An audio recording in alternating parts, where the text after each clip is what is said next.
Hello friends, आज class में आपका स्वागत है। मैं आज आपको हिस्ट्री क्लास थर्ड पढ़ाऊँगा। यूपीएससी का हिस्ट्री क्लास थर्ड पढ़ाने से पहले मैं आपको ये बता रहा हूँ कि कुछ ज़्यादा ही वक्त लग गया मुझे आने में। कोई मेरी समस्या थी, लेकिन इसके लिए मैं आप सभी से माफ़ी चाहूँगा कि मुझे इतनी देर हुई आपके इस वीडियो को लाने में।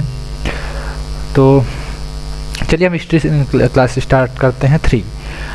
हिस्ट्री फर्स्ट और हिस्ट्री सेकंड में हमने आपको हिस्ट्री के कुछ जानकारियाँ दे चुके हैं, बता चुके हैं कि क्या पढ़ना था और क्या नहीं पढ़ना था। और हिस्ट्री में जो प्री हिस्ट्री है उसके बारे में भी बता दिए थे, लेकिन एक बार फिर से आपको रिपीट करवाते चलते हैं और ये भी देखते चलते हैं कि प्री हिस्ट्री के जो ये लोग हैं ये कहाँ से हैं और कौन कौन से लोग हैं। चलिए, जैसे कि हमने आपको बताया कि फादर ऑफ हिस्ट्री हेरोडोटस थे, तो हेरोडोटस कौन थे ये भी मैं आपको दिखाता हूँ। हेरोडोटस, ये हैं हेरोडोटस। ये मैंने इमेज डाली है आपके लिए, इनको देख रहे हैं। ये हैं फादर ऑफ हिस्ट्री हेरोडोटस। इन्हीं के नाम से कहा था कि ये पिता हैं इतिहास के, इन्होंने खोज की थी इतिहास की। तो ऐसा नहीं है कि एक ऐसे यही इतिहासकार रहे जिन्होंने खोज की इतिहास की। और वास्तव में बताया जाए तो जैसा कि मैंने आपको पिछली क्लास में बताया है कि इतिहास को 3 भागों में बांटा गया है, प्री, प्रोटो और history. Pre history, proto history और हिस्ट्री। तो जो इसमें प्री हिस्ट्री है, प्रोटो हिस्ट्री है, उसके ये फादर नहीं है, बल्कि ये हिस्ट्री के फादर हैं। क्योंकि हिस्ट्री का जो पार्ट है, हिस्ट्री में जो 3 पार्ट्स हैं, एंशिएंट, मेडाइवल और मॉडर्न, यही प्रचलित हैं। और प्री हिस्ट्री और प्रोटो हिस्ट्री के बारे में बहुत कम जानकारियाँ मिलती हैं और बहुत कम है, इसलिए इन्हीं को पूरा हिस्ट्री का फादर कहा दिया गया। लेकिन एक्चुअल में ये हिस्ट्री के फादर हैं, ना कि होल हिस्ट्री के फादर हैं। ये सिर्फ हिस्ट्री के फादर हैं, जिसमें आपका एंशिएंट, मेडाइवल और मॉडर्न हिस्ट्री आता है। चलिए, अगर आप इनको देख लिए हैं, इनके चेहरे को देखिएगा। ये ग्रीक फिलोसोफर थे और एक अच्छे इतिहासकार हैं। तो ये थे फादर ऑफ हिस्ट्री।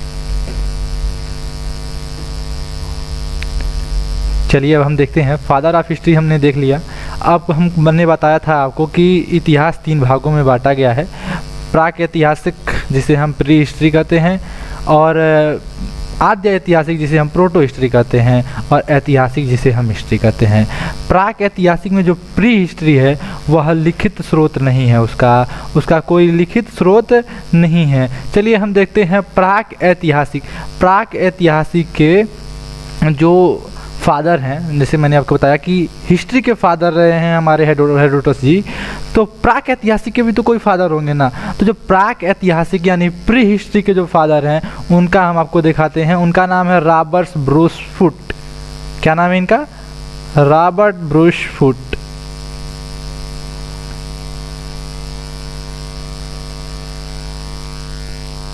ये हैं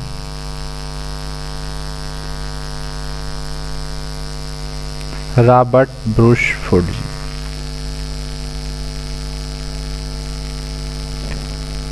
ये हैं प्री हिस्ट्री के फादर। प्री हिस्ट्री के फादर कौन? Robert Bruce foot.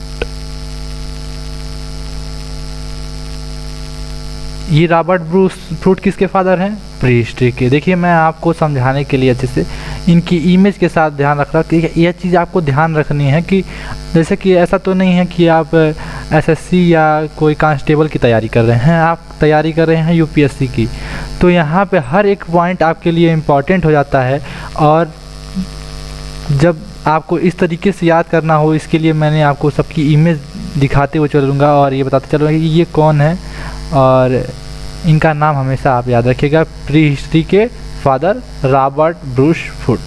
Robert Bruce foot. अगर आप नोट्स बना रहे हो तो लिख लें कि प्री हिस्ट्री यानी प्राग ऐतिहासिक के जो पिता हैं वह रॉबर्ट ब्रूस फुट हैं। चलिए, इनके बारे में जान गए कि रॉबर्ट ब्रूस फुट प्राग ऐतिहासिक के पिता कहलाते हैं। प्राग ऐतिहासिक क्या हमको बताना चाहता है? प्राग ऐतिहासिक में कोई स्रोत नहीं है, बताएगा क्या? तो प्राक ऐतिहासिक से हमें कोई खास जानकारी नहीं मिलती है। हमें कुछ ऐसी जानकारियां हैं जो इतिहास का है, जैसे कि मैंने अभी रॉबर्ट ब्रूसफुट के बारे में बताया, इन्होंने और इनके कुछ दोस्तों ने मिलकर और कुछ इतिहासकारों ने मिलकर प्राक ऐतिहासिक के बारे में जानकारियाँ हासिल की। और अभी भी कई ऐसे इतिहासकार हैं जो प्राक ऐतिहासिक काल की जानकारियाँ इकट्ठा करते हैं। आइए हम प्राक ऐतिहासिक की कुछ जानकारियाँ देखते हैं। प्री हिस्ट्री, प्राक ऐतिहासिक काल, प्री हिस्ट्री, जिसके औजार पत्थर के थे और इसे स्टोन एज पाषाण काल कहते हैं। प्राक ऐतिहासिक काल को क्या कहते हैं? पाषाण काल कहते हैं। हमने समझा कि प्राक ऐतिहासिक काल को पाषाण काल कहते हैं। ऐसा मैंने पिछली वीडियो में बताया था कि पाषाण काल क्यों कहते हैं। पाषाण काल का अर्थ मेरा ये है कि पाषाण का अर्थ होता है पत्थर, यानी पत्थर का काल। तो ऐसा नहीं है कि वहाँ पे मनुष्य नहीं रहते थे, सिर्फ पत्थर ही रहा करते थे वहाँ पे। ऐसा नहीं कि मनुष्य ना रहे, पत्थर रहें। इसका मतलब ये है कि तो पाषाण काल पड़ा क्यों? अगर मनुष्य रहते थे, पत्थर ही नहीं था, मनुष्य भी वहाँ पे थे, तो फिर पाषाण काल क्यों पड़ा? क्योंकि किसी भी चीज़ की जो वैल्यू होती है उसके टेक्नोलॉजी से होती है। जैसे कि आज हम लोग कहते हैं कि आधुनिक काल है, मॉडर्न, हम मॉडर्न हो चुके हैं। क्यों कहते हैं? क्योंकि जो हमारे स्रोत हैं वो हमें बनाते हैं मॉडर्न। क्या स्रोत? हमारे पास आज फ़ोन है, हमारे पास सब कुछ है जो चाहिए एक सामान्य व्यक्ति के लिए, जो भी आवश्यकता है वो मिलती हैं। लेकिन पाषाण काल में जो आपके औजार होते थे वही आपके लिए महत्वपूर्ण होते थे। और कोई भी चीज़ जिससे आपकी सुविधा हो वही आपके लिए महत्वपूर्ण होती है। तो हम जानते हैं कि आज के समय में हमारे सबसे ज़्यादा महत्वपूर्ण चीज़ें हैं, मोबाइल हो गया, मोटरसाइकिल हो गई, कार हो गए, ये सब हमारे लिए महत्वपूर्ण है। उस समय हमको भोजन पाने के लिए सबसे आवश्यक चीज़ थी हमारा हथियार, और उस समय कोई ऐसा हथियार नहीं था, कोई ऐसी धातु नहीं थी जो मिली हो। तो प्रेजेंट में उस समय सिर्फ पत्थर, उस समय के समय में सिर्फ पत्थर ही औजार होते थे। या तो लकड़ी, तो डंडा हो गया, डंडे से आप लड़ाई कर सकते हैं, लेकिन औजार के रूप में जो आपका काम आता था वो आता था पत्थर, स्टोन। तो स्टोन ही उनका औजार था, इसलिए उस काल का नाम ही पाषाण पड़ गया।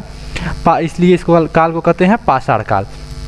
चलिए हम उनकी कुछ इमेज दिखाते हैं जो पाषाण काल की हैं। देखिए, ये आपके पूरा पाषाण काल का इमेज है। अब पहले मैं आपको ये बता दूं पूरा पाषाण काल से पहले कि जो प्राक ऐतिहासिक काल है वो 4 भागों में बटा हुआ है। 4 भागों में बटा हुआ है। पूरा पाषाण काल, मध्य पाषाण काल, नव पाषाण काल, उत्तर पाषाण काल या ताम्र पाषाण काल। अब यही पॉइंट यहाँ पे ये बनता है कि उत्तर पाषाण काल क्या होता है। पूरा पाषाण काल, मध्य पाषाण काल, नव पाषाण काल समझ में आता है। ये उत्तर पाषाण काल क्या होता है? जब एक काल खत्म होकर दूसरा कोई काल शुरू होता है तो उस खत्म होने और शुरू होने के बीच के काल को उत्तर बोलते हैं। जैसे कि प्री हिस्ट्री के बाद प्रोटो हिस्ट्री आया, प्राक ऐतिहासिक के बाद आद्य ऐतिहासिक। तो प्राक ऐतिहासिक जब खत्म होता है और आद्य ऐतिहासिक जब शुरू होता है, उस बीच के काल को हम उत्तर पाषाण कहें या पूर्व उत्तर पाषाण काल या उत्तर प्राक ऐतिहासिक काल कहें या पूर्व आद्य काल कहें। ठीक है, कुछ भी कह सकते हैं। तो पूर्व और उत्तर का यही अर्थ होता है, किसी का स्टार्टिंग बेस उसका पूर्व होता है और किसी का लास्ट बेस उसका उत्तर होता है हिंदी में। ठीक है, तो ये जो पूर्व उत्तर पाषाण काल था उस समय ताम्र की खोज हो गई, इसीलिए अब इसका नाम ताम्र पाषाण काल रख दिया गया। तो आप पॉइंट्स ये समझिए कि पूरा पाषाण काल, मध्य पाषाण काल, नव पाषाण काल। फोर्थ पॉइंट आपका उत्तर पाषाण काल है। तो सबसे पहले क्या हमने देखा? पूरा पाषाण काल। तो पूरा पाषाण काल के बारे में देखें कि पूरा पाषाण काल क्या है। पूरा पाषाण काल खानाबदोश था, खाद्य संग्राहक था, यहाँ शिकारी रहते थे, बड़े हथियार थे, आखेटक थे, आदि मानव थे और आग की खोज हुई थी। तो खानाबदोश क्या था? खानाबदोश का अर्थ यह होता है कि जिस व्यक्ति को सिर्फ खाने से मतलब हो, चाहे वह मनुष्य का शरीर हो, चाहे एक जानवर का शरीर हो, या कोई कंदमूल फल हो, या आपके कोई अनाज हो, खाना दोस्त का मतलब सिर्फ खाने से मतलब हो। और खाद्य संग्राहक का मतलब कि उसको सिर्फ खाद का मतलब ऐसा नहीं होता है कि जो यूरिया और वो जो आप जिंक फेंकते हैं जैसे छींटते हैं खेत में, वो नहीं होता है। खाद्य संग्राहक का मतलब होता है भोजन संग्रह करना। यहाँ पे खाद्य संग्राहक का अर्थ है भोजन संग्रह करना, और भोजन संग्रह करने से हमारा तात्पर्य यह है खाद्य संग्राहक से कि उस समय के व्यक्ति का सिर्फ एक ही कार्य होता था कि किसी तरह आप भोजन संग्रह करें, और कोई उनका कार्य नहीं था।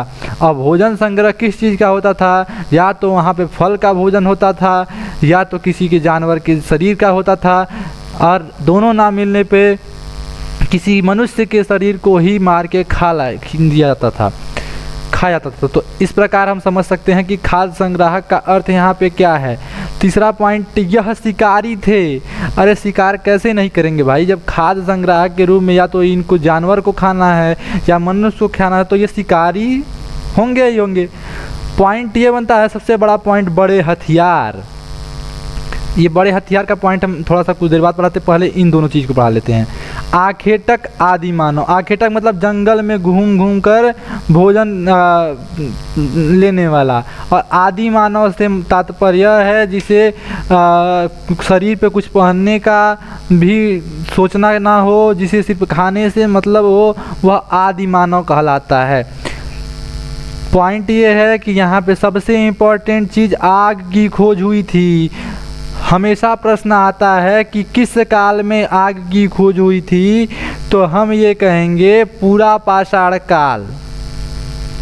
ठीक है, क्या कहेंगे? पूरा पाषाण काल। और अगर ये ना हो पॉइंट में तो लिखा रहेगा अगर प्राक ऐतिहासिक काल, तो भी हम कह देंगे कि हाँ प्राक ऐतिहासिक काल में। लेकिन आपके प्रश्न में पाषाण काल, पूरा पाषाण काल ही आएगा। लेकिन यूपीएससी आपसे कुछ भी पूछ सकती है। प्राक ऐतिहासिक को भुलाने के लिए आपको यह कह सकती है कि पाषाण काल में हुआ है, प्राक ऐतिहासिक काल में हुआ है, ऐतिहासिक काल में हुआ है, या आदि ऐतिहासिक काल में हुआ है। तो पाषाण काल और प्राक ऐतिहासिक काल या पूर्व पाषाण काल में कोई भी ऑप्शन दिया हो अगर तीनों में से, तो मार देंगे। और इन तीनों में अगर ये दिया हो प्राक ऐतिहासिक काल, तो सिर्फ प्राक ऐतिहासिक काल पे हम मारेंगे। चलिए ठीक है, तो आग की खोज हम जान चुके हैं कि प्राक ऐतिहासिक काल में हुई। पॉइंट ये होता है कि बड़े हथियार, इन बड़े हथियार का अर्थ क्या है? देखिए उस समय के लोग इतना जागरूक नहीं थे, उनके पास इतनी जानकारी अभी नहीं थी। धीरे धीरे इनका विकास हो रहा था। जिनको अपने खाने से ही सिर्फ मतलब हो, उनके पास कितनी जानकारी होगी आप समझ सकते हैं। तो पॉइंट ये बनता है कि बड़े हथियार, यही पॉइंट है आपका। चलिए, इस बड़े हथियार में आपको ये दिखाया जा रहा है, देखिए ये जो पत्थर हैं, इतने बड़े बड़े पत्थर हैं। कितने बड़े बड़े, नुकीले बहुत कम हैं। जैसे एक ये नुकीला हल्का सा दिखाई दे रहा है, ये दिखाई दे रहा है। ये पत्थर, इन्हीं पत्थरों से उस समय के लोग जानवरों को मारते थे। बड़ा पत्थर कब मिला है, बड़े हथियार कब मिले हैं? पूरा पाषाण काल में। प्राक ऐतिहासिक काल के पूरा पाषाण काल में आपको बड़े पत्थर देखने को मिले थे। ये आपका कॉन्सेप्ट क्लियर हो गया। चलिए, अब दूसरा पॉइंट ये होता है कि अब हम आते हैं मध्य पाषाण काल पे।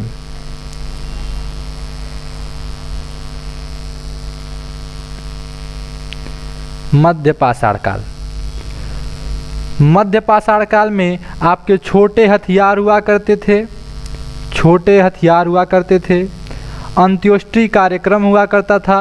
हिंदू धर्म में 16 संस्कार होते हैं जिसे अंत्योष्टि कार्यक्रम से नाम जाना जाता है, और उसमें 16 संस्कारों में लास्ट संस्कार को हम अंतिम संस्कार के नाम से भी जानते हैं। ठीक है, इसमें जो औरतों के आभूषण होते थे वो हड्डियों के हुआ करते थे। ना उस समय सोना था, ना उस समय चांदी था, ना उस समय हीरा था, ना उस समय मोती था, ना उस समय पीतल था, ना उस समय तांबा था, ना उस समय कोई चीज़ थी। तो हथियार जब वही पत्थर के हैं तो और क्या हो सकता है। तो उस समय के जो आभूषण थे वो हड्डियों के हुआ करते थे। यहाँ पे सबसे बड़ा पॉइंट दिया हुआ है छोटा हथियार। अंत्योष्टि कार्यक्रम कब शुरू हुआ था? मध्य पाषाण काल। अंत्योष्टि कार्यक्रम कब शुरू हुआ था? मध्य पाषाण काल। अंत्योष्टि कार्यक्रम किस धर्म से संबंधित है? हिंदू धर्म से संबंधित है। अंत्योष्टि कार्यक्रम कितने में संस्कार होते हैं?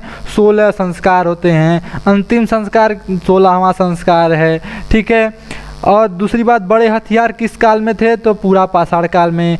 किस काल के लोग खानाबदोश थे? पूरा पाषाण काल के। किस काल के लोग खाद्य संग्राहक थे? पूरा पाषाण काल के। आग की खोज किसने की? पूरा पाषाण काल के लोगों ने की।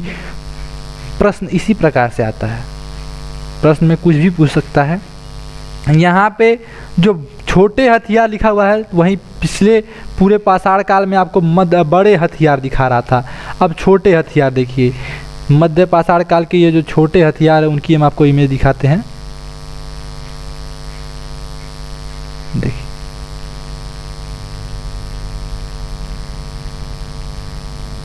ठीक है, ये छोटे छोटे हथियार होने लगे। देखिए नुकीले भी हैं, तो यहाँ पे छोटे हथियार शुरू हो गए थे।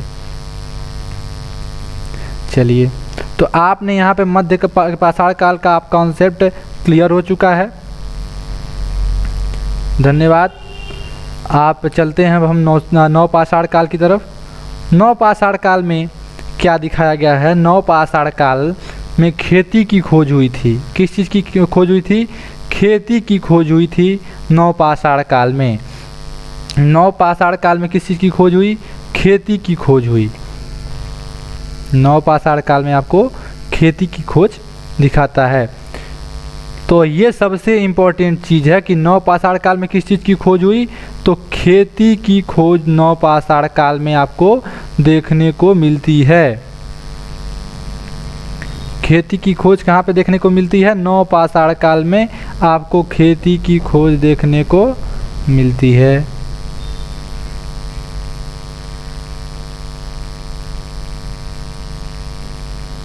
चलिए, यहाँ पे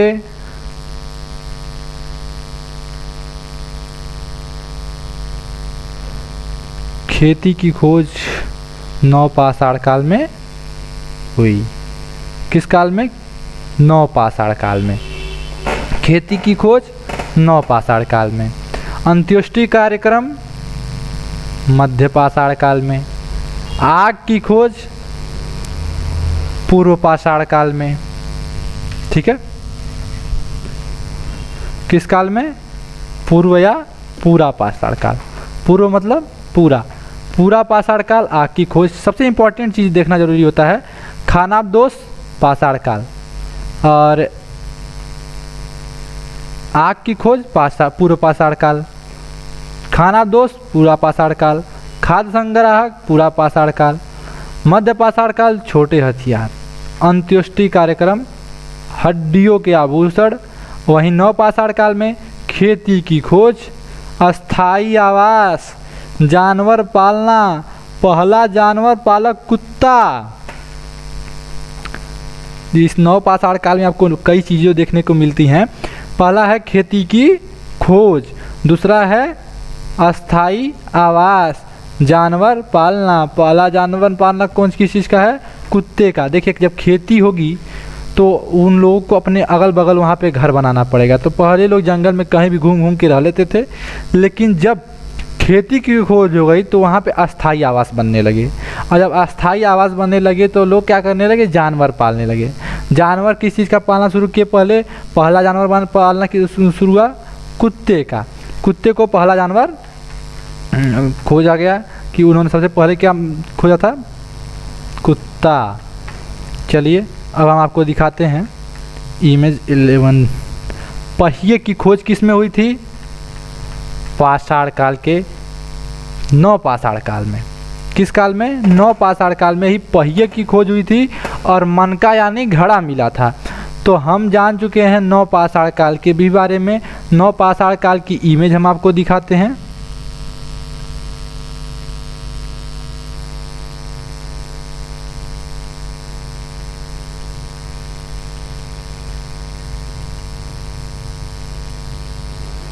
नौ पाषाण काल की इमेज।